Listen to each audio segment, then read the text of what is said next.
Hey everybody, Sawyer189 here. First of all, I'd like to start off by saying there's a lot of comics out this week, man. I was not expecting that. A lot of the comics that I really enjoyed from last month have come out this week, so that was interesting.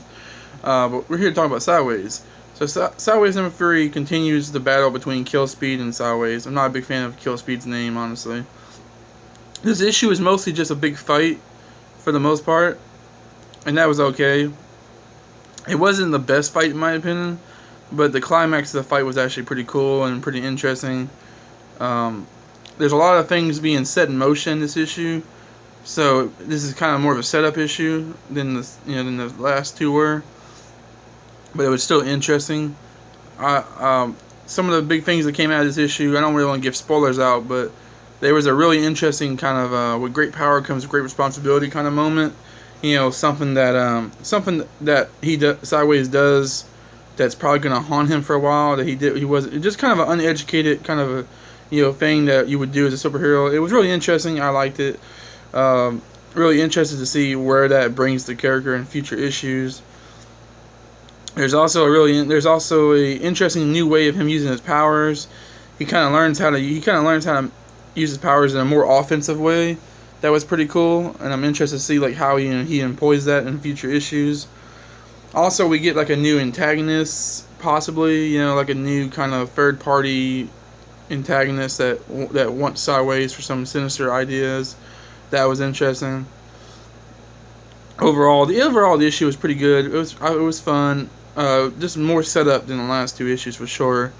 And I'm kind of liking.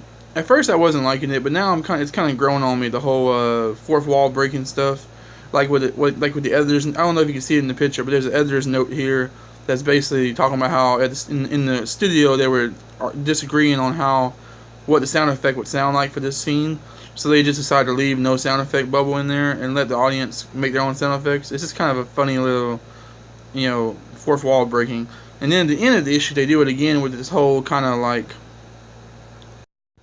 moment that feels very reminiscent of the classic Silver Age Spider-Man stories, where Spider-Man would just kind of pop up and talk to the audience and explain something to them. It's very similar. They call it stepping out with Sideways, and it's very similar to that, where he's basically talking to the audience. He's like, "Hey guys, I know we've had a crazy couple issues, but I finally got a little bit of time to talk to you guys about how I got my powers." And he starts explaining in a flashback sequence, exactly what happened to him, how he first discovered his powers, how he first got his costume, and when he first told that friend of his, and all this stuff that we didn't really see in the first couple of issues that was just kind of referenced. That was cool.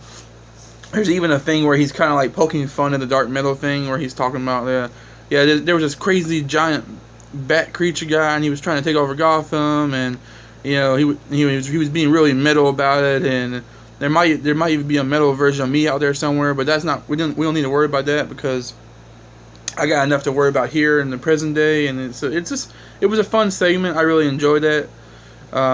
He even showed off all the different characters of the story on a little stage set. It was very much like a classic Spider-Man kind of fourth wall breaking.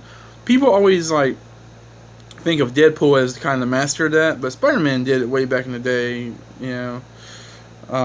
But anyway, this was a good issue, very solid, and all in all, I'd probably give it about a 4 out of 5, maybe a 3.